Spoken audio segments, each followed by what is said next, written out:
Stavros is for M4Markets. We're going to start this week with pounds and also oil. We looked at the pound last week and we talked about the potential for further upside. We have a very clear 5-wave move to the upside.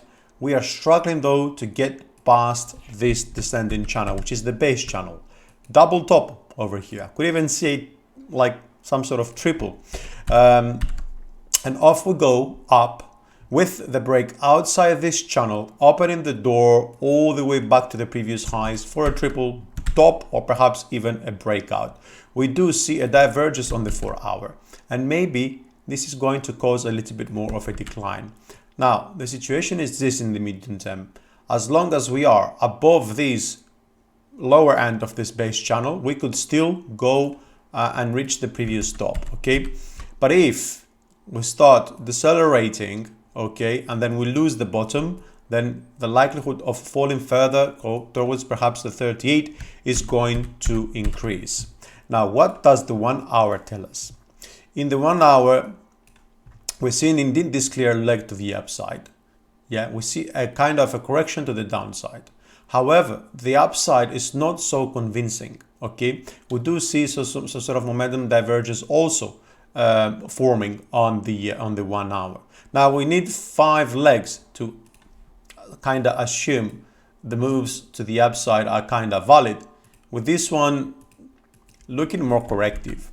Now that typically suggests we might be in some sort of sideways pattern, okay? So maybe we are going to fall back to the previous low and then continue to the upside, okay? Since we also have some sort of divergence, and this level of the just getting past this channel top might be a little bit hard initially.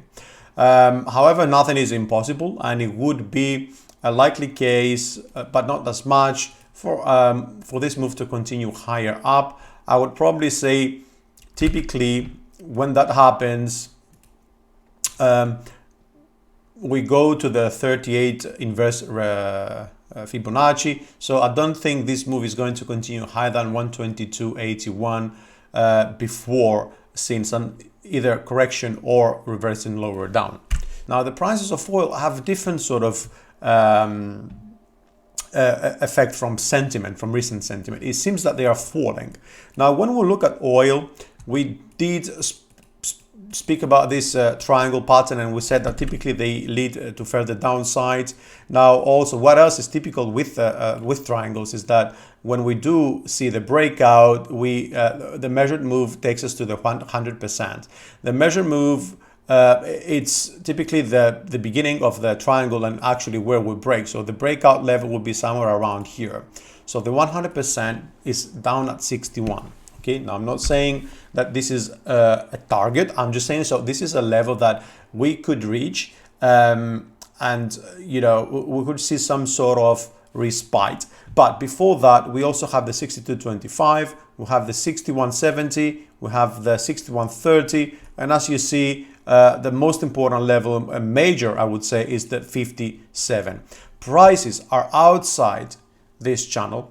As long as we are below the 70-20, let's call it 70 round level, then this is obviously going to be pressured to the downside rather than anything else. Now, oil as a commodity, it's typical that the last wave to the downside is extended. So maybe this is going indeed to cause some sort of downside price action or to continue it before we see any sort of respite above the 70. Now, the short term is 67.50.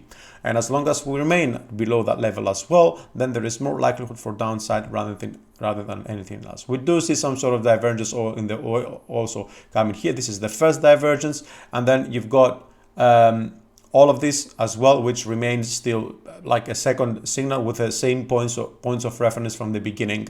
We would prefer to see some sort of other signal also popping here, because they seem to be coming, something like this, for example, and we will get something like that. So that would be a hidden bearish divergence. That would actually be a good signal for us to assume that some sort of retracement to the upside could finally be seen, taking us closer or towards the 70 once again.